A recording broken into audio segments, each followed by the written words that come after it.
ஒரு நிமிஷம். ஓகே, எடுத்துட்டீங்களா? எடுத்தாச்சா?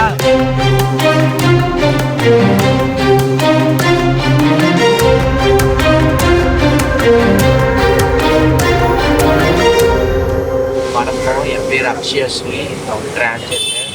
நான் பிறந்ததெல்லாம் சென்னையில் நேட்டிவெல்லாம். நான் 12th முடிச்சு படித்தேன். அதுக்கப்புறம் ஒரு வருஷம் பிஏ கரஸில் பண்ணேன். என் குடும்ப சூழ்நிலையால் இருக்கிறதுனால அதை டிஸ்கண்டினியூ பண்ணிடுச்சு. அப்புறம் நான் நல்லா படிக்கணும்னு ஆசைப்பட்டேன். ஒரு லெக்சரருக்கு ஆகணும்னு ஆசை கிடையாது. ஏன்னு என்னால் அப்போ அந்த சூழ்நிலை முடியல. எனக்கு ரொம்ப சின்ன வயசுலேருந்து நான் டிரான்ஜெண்டர் ஆகிட்டேன். சின்ன வயசுலேருந்து 10 படிக்கிறது எனக்கு இந்த மாதிரி இந்த ஹேபிட்டு இந்த மாதிரி இருந்ததுனால என்னால் படிக்கிறது டீச் பண்ணாங்க, ரொம்ப கஷ்டப்பட்டாங்க, ரொம்ப இது பண்ணாங்க. என்னால் அதனால எனக்கு ரொம்ப அதில் கவனம் செலுத்த முடியல. வீட்லேயும் பிரச்சனை இது மாதிரி ஆகிட்டேன்னு சொல்லி என்னை சுற்றி பிரச்சனை இந்த படிப்பில் இன்ட்ரெஸ்ட் வந்துருக்கீங்க. நான் அப்புறம் ஃபேமிலி இருந்துச்சு பார்த்தேன் நிறையா. அப்புறம் வாழ்க்கை நிறைய நல்லா. பேசிக்கா நீங்க இந்த சமுதாயத்தை பத்தி என்ன நினைக்கிறீங்க? அவங்க எப்படி உங்களை பாக்குறாங்க, நீங்க அவங்களை எப்படி பாக்குறீங்க? நாங்களும் இப்போ ஒன்றில் இப்போ நீங்க கூட தான் பாக்குறீங்க.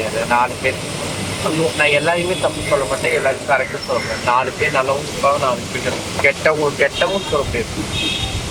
நாங்களும் மனுஷன் தானே. நாங்கள் பேட்டு கேட்க வந்துருக்கோமா வேற எதுவும் இதெல்லாம் வந்துருக்கோம். எங்களை பார்த்தோம்னு ஒரு மாதிரி பார்க்கறது, ஒரு மாதிரி எப்படி சொல்றது, அவங்க ஒரு மாதிரி பார்க்கறது, இவங்களா இப்படியா அப்படியா இப்படியான்னு சொல்கிறாங்க. ஏன் நாங்களும் மனுஷன் தானே.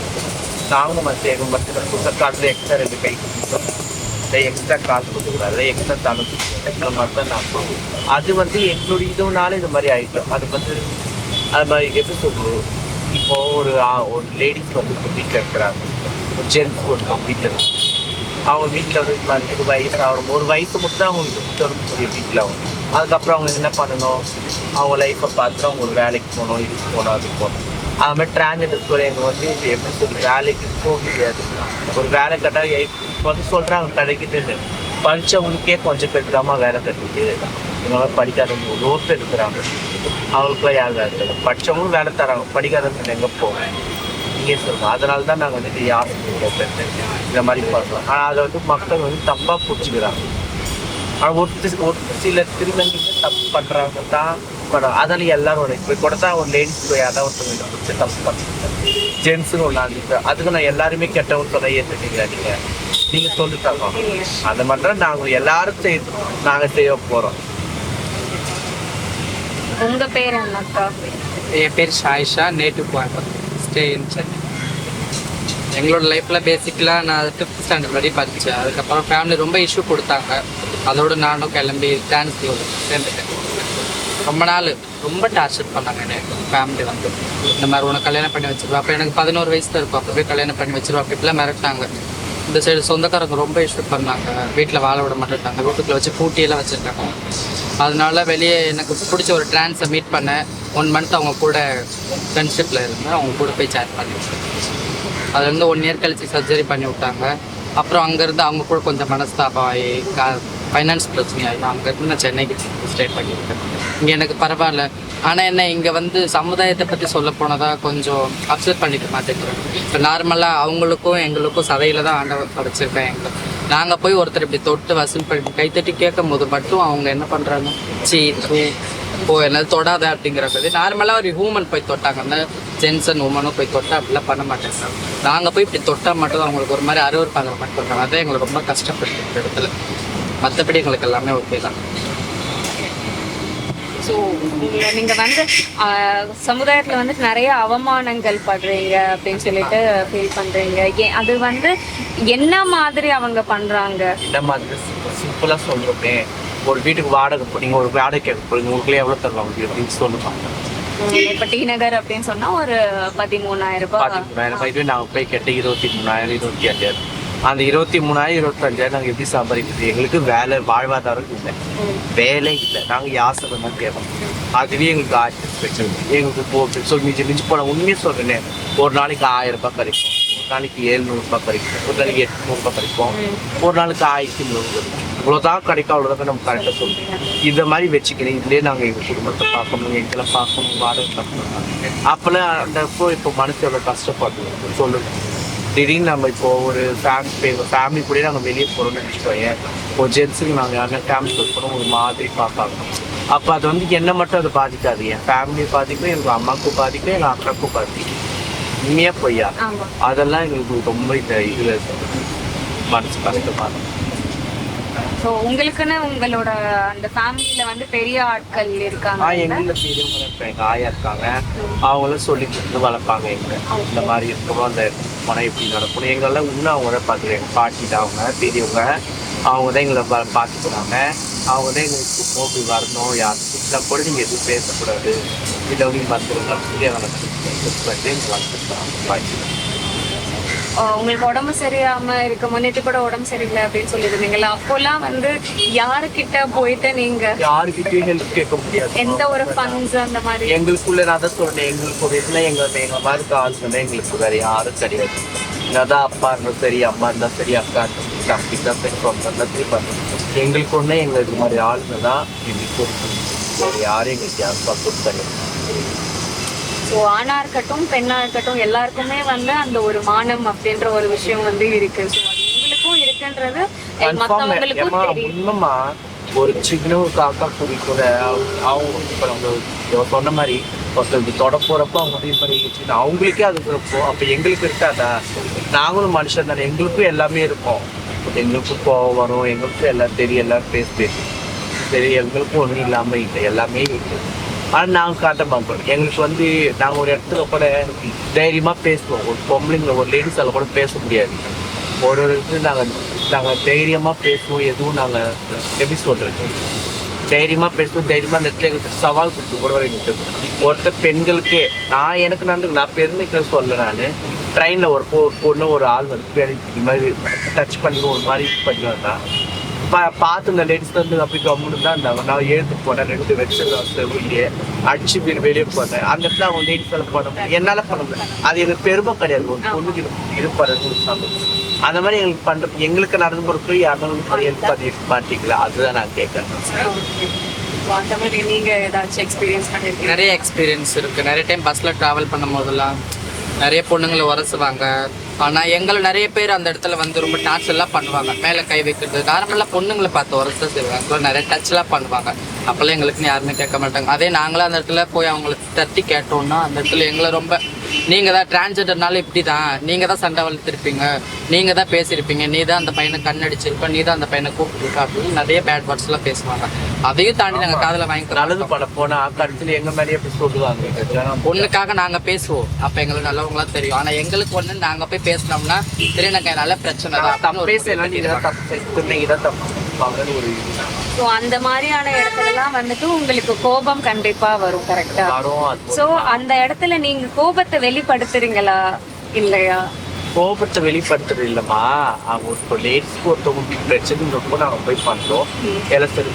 பட் நாங்கள் எனக்கு ஒரு பிரச்சனை, நான் போய் போலீஸ் ஸ்டேஷன்லையோ ஒருத்தவங்கிட்டே போய் ஒரு ஆண்கிட்டே ஒரு ஹெல்ப் கேட்க போகிறப்போ நம்ம தப்பே தெரியலன்னா இவங்க தப்பு செஞ்சுருப்பாங்க கண்டிப்பாக. அந்த பையன்லாம் தப்பு, இவங்கனாலே இப்படி தான், இந்த டிரான்ஜெண்டர்ஸ்னாலே இப்படி தான், அப்படி ஒரு இது அவங்க மனசுக்குள்ளே இருக்குது அந்த மக்களுக்குள்ள. அதை தான் மாற்றணும் நான் சொல்றேன். ஸோ நீங்க அப்படி மாற்றணும் அப்படின்னு சொன்னா எந்த வகையில வந்து நீங்க இப்போ உங்களுக்கு ஒரு ஆப்பர்ச்சுனிட்டி கிடைக்குது, அப்போ நீங்க அந்த இடத்துல வந்து அந்த மக்கள் கிட்ட வந்து உங்களுக்கு பேசுறதுக்கான ஒரு வாய்ப்பு கிடைக்கும் போது நீங்க என்னன்னு பேசுவீங்க? அவங்க ஒருத்தர் சொல்றாங்க, நான் இப்படி நிறைய பேர் பேட்டியில கூட சொல்லிக்கிறாங்க, அவங்க கடவுள், அவங்க தெய்வம், அவங்க சிவனுடைய படைப்பு, அவங்க போய் நீங்க எங்களை பார்த்து சாமி மனுஷாலாம் எங்களை பார்த்தாலே எங்களுக்கு போதாங்க. அதுவே எங்களுக்கு செய்யற பெரிய ஒரு விஷயம். நார்மல் மனுஷாலாவே நினைக்கிறோம், எங்க சாமியா நினைச்சால கடவுளாவும் நினைக்கிறோம். நாங்க ஒன்றும் கடவுள் சாமி கையெடுத்து கேட்குறோம், எங்களை மனுஷாலாம் நீங்க நினைச்சாலே போதும். அதுவே எங்களுக்கு பண்ற பெரிய இயல்பு. அவங்க நார்மலாக அவங்க வீட்டில் ஒரு ரிலேஷன் எப்படி பார்க்குறாங்க, ஒரு ஜென்னாக இருக்கட்டும், உமனாக இருக்கட்டும், ஒரு பேபியை கூட இருக்கட்டும், அந்த மாதிரி எங்களை பார்த்தாலே போதும். ஒரு அப்பாவா, ஒரு அம்மாவா, ஒரு அந்த மாதிரி பார்த்தா போதும். கடவுளான்னு பார்க்குறேன்னு கடவுளாக பார்க்காதீங்க, ஒரு மனுஷனை எங்களை பாருங்க. உங்களுக்குன்னு வந்து நிறைய ஆசைகள் இருக்கும் கரெக்டா? ஏன்னா நீங்க நிறைய அவமானங்கள், அதுக்கப்புறம் கோபங்களை உள்ள அடக்கி அந்த மாதிரி நிறைய தாண்டி வந்திருக்கீங்க. அதையும் தாண்டி உங்களுக்கு நிறைய ஆசைகள் இருக்கும்ல, அந்த மாதிரியான சில ஆசைகள்லாம் உங்களுக்கு என்ன? இல்ல நிறைவேறா இந்த மாதிரி இருந்தா நல்லா இருந்திருக்கும், இந்த மாதிரி எங்களை பார்த்திருந்தா நல்லா இருந்திருக்கும்னு நீங்க சொல்லிட்டீங்க. பட் இருந்தாலும் எனக்கு இந்த வருத்தம்லாம் இருக்கு, இதெல்லாம் நான் பண்ணியிருக்கணும், ஒருவேளை எனக்கு அந்த வாய்ப்புகள்லாம் இருந்துச்சுன்னா நான் நல்லா படிச்சிருப்பேன், இல்ல நான் நல்ல ஒரு வேலைக்கு போயிருப்பேன், இல்ல எனக்குன்னு ஒரு குடும்பம் நான் அமைச்சிருப்பேன் அப்படின்ற மாதிரி ஏதாச்சும் சில ஆசைகள் இருந்துச்சுன்னா? எனக்கு வந்து சாப்பாடு கடை வேஸ்ட்டாக வைக்கணும்னு ஆசை இருக்குது. அதுக்கப்புறம் மெயின்டைன் பண்ணணும்னு ஆசை. அதுக்கப்புறம் வந்து எனக்கு அது சொந்தமாக எனக்கு ஒரு தூண்டு சொல்லி அதை பண்ணணும், அது அது நல்லா நான் எப்படியே ட்ரை பண்ணேன். ஆனால் எனக்கு அது கிடைக்கல, அது ஒரு ஆசை. அப்புறம் ஃபஸ்ட்டு நான் சின்ன பிள்ளையாக லெக்சரர் ஆகணும்னு ஆசை. ரொம்ப நாள் ஆசை. அது இருந்தாலும் ரொம்ப கஷ்டப்பட்டேன், அழுதேன், ரொம்ப ஃபீல் பண்ணேன். பட் இந்த எப்படி சொல்கிற சூழ்நிலை தள்ளிடுச்சு. நான் படிச்சிருப்பேன், ஆடிப்பேன். எனக்கு அந்த நேரத்தில் எனக்கு சமுதாயம் சப்போர்ட் இல்லை, பெற்றவங்களும் எனக்கு சப்போர்ட் கிடையாது. எனக்கு சப்போர்ட் இங்கே டிரான்ஜெண்டர் ஒரு ஆள் தான். அப்போ அவங்ககிட்டே ஏதாவது சொல்ல முடியல. அவங்களும் நான் இப்போ வீட்டை விட்டு வந்துட்டேன். நீங்கள் என்ன நினச்சுவாள், நான் எந்த இடத்துல டிரான்ஜெண்டர் வீட்டில் இருக்கேன், அந்த வீட்டில் இருந்து ஒரு 2 தெரு தள்ளா தான் எங்கள் அம்மா அப்பா வீடு. 5 வருஷம் அந்த 2 தெரு தள்ளி போய்ட்டு எங்கள் அம்மா அப்பா பார்க்கல, அவங்களும் வந்து என்னை பார்க்கல. அந்த 2 தெரு வெறும் 2 தெரு தான் தள்ள எங்கள் அம்மா வீடு, 2 தெரு தள்ள எங்கள் மம்மி வீடு.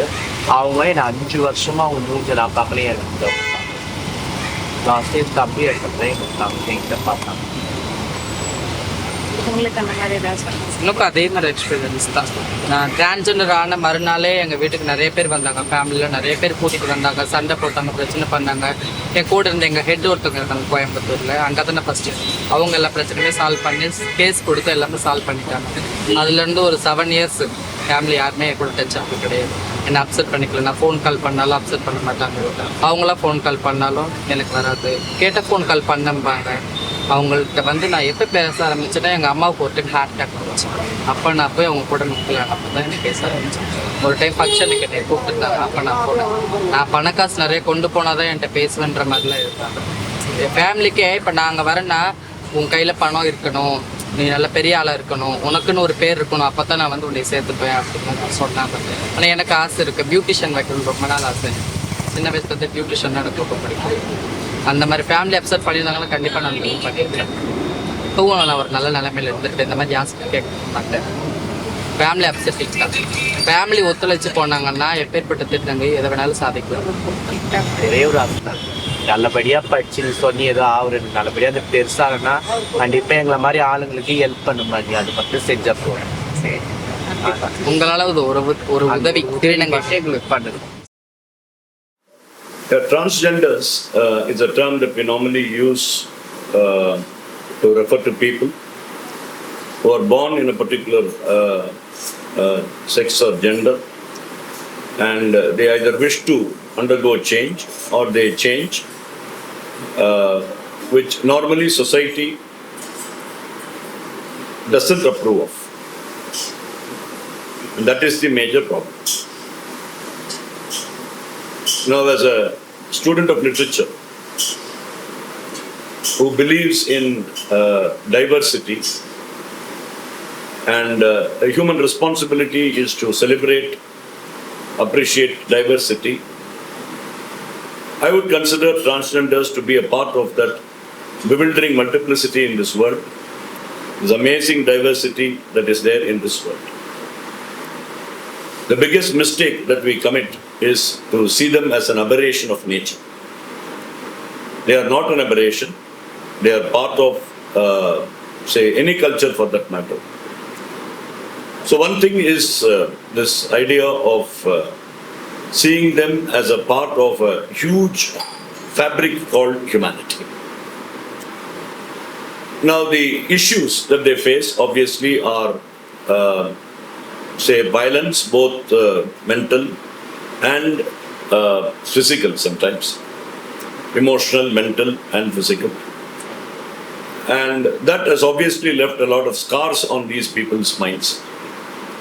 And as, say, common citizens of a state or in this country, we see them.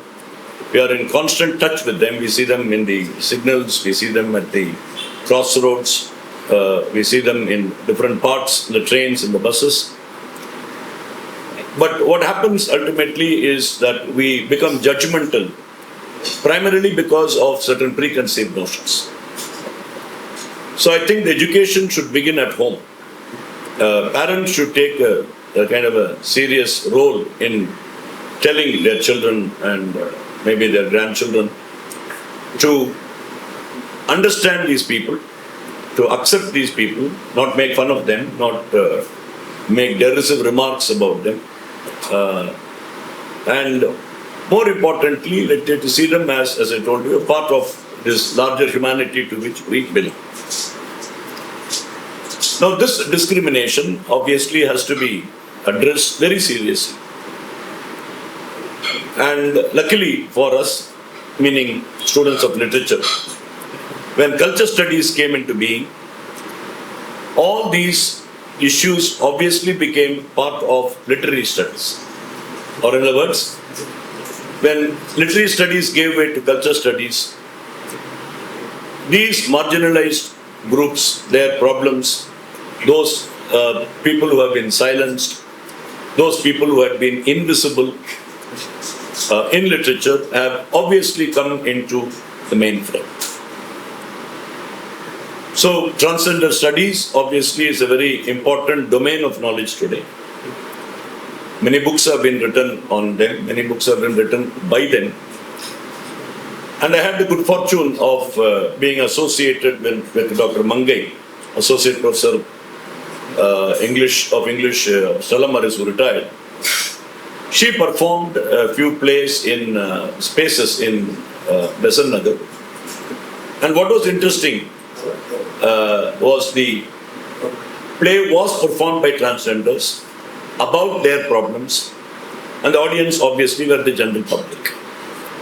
So I had the great opportunity of interacting with those actors, and we obviously did not go there to appreciate their histrionic talent, because their bodies became the message. Their bodies ultimately provided us the kind of pang that they undergo, and they also dealt with laws and all that was happening, and how the state government was helping them or state government was not helping them. All kinds of things, let's say, were dealt with in those places, and I think that was a great eye-opener. That was almost, say, 10-15 years ago. And I'm beholden to Mangai for, say, opening up this particular perspective, giving me this perspective, opening up this avenue of knowledge about these people. So, ultimately, what should we do? We don't need to support them in the sense of appropriating power to ourselves, or say arrogating to ourselves a power that we don't have. Support means understanding, right? It's an empathetic understanding, not sympathy. Sympathy involves power again, right? If you sympathize with somebody, then it's a show of power in many instances. But empathy is what we require, meaning that you should feel like them, feel for them, and feel like them. And I think you'll be able to slowly and steadily make changes within yourself. I mean, they don't need to change. They have a terrific culture, they have a terrific literature, they have their own songs, they have their own dances. They have significantly contributed to the cultural fabric of any country for that matter. Right? Whether it is South Africa or South Asia, let's say you have particularly the indigenous peoples. Right? Very interesting that you look at the indigenous people, they call these people two-spirit people. Right? They call them two-spirit people. Which means, let's say that the male and the female spirit, if you want to use that particular term, coexist in one human frame, and they don't discriminate. They see the difference, but they don't discriminate. So what we need to do now is two things. One, as students of literature and people who belong to the academic world, I think it should become a part of gender studies. Gender studies is a larger label, it's an umbrella term. But within that, obviously, transgender studies must become a very important unit of knowledge. And meeting with them, talking to them, right? Because we normally see them, unfortunately, we normally see them as say beggars, or we see them as people who can trouble you while you travel in the train or buses, where sometimes you're scared of those people and so on. And there are people who believe that they possess supernatural powers, they can bless, and they can give you things that say you don't have in that particular context.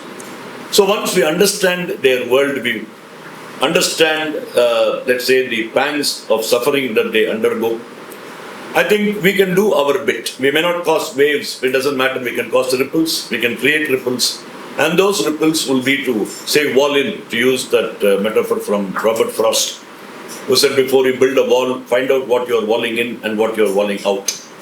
So I think we will break those walls, we'll break the binaries of, say, gender distinctions, right? Because when you believe in heterogeneity, when you believe in multiplicity, when you believe in diversity, we should never have a monolithic idea of anything, right? Whether it is gender or race or religion or anything for that matter. So it's high time we mature, let's say, we have an educated view about these people.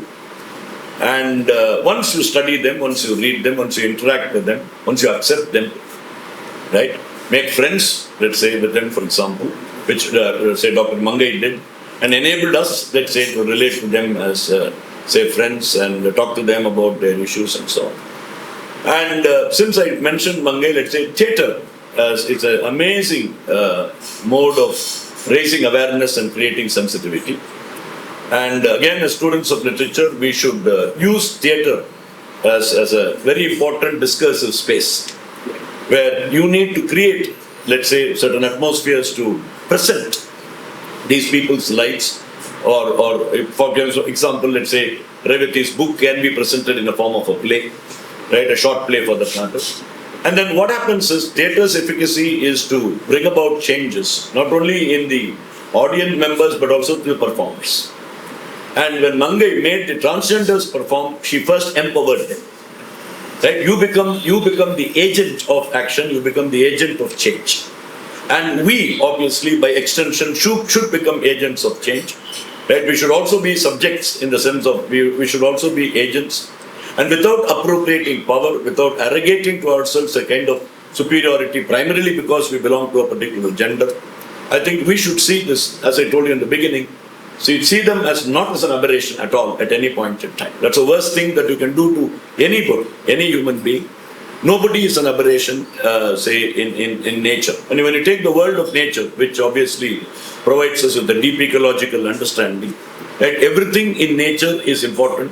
From an earthworm to a huge planet, let's say, plays its part in this great web of life. I think in that context, when you take the human web of life, transgenders definitely play a very, very important role.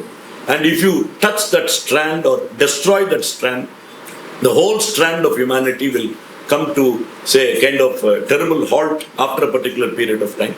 So what we need, as I told you, is to, say, accommodate them, say, mentally, emotionally, and say, intellectually. And this accommodation will obviously mean, right, to consider them as very normal people. Right? There's no abnormality about them. There's nothing abnormal about, say, what they are, how they dress, and things like that. So once this aberration thought goes, once this abnormality thought goes, I think they will all become citizens of our brilliant world. And it is that we need to look for in the context of what we normally say, unity and diversity. So in that unity, transgenders obviously will play a role.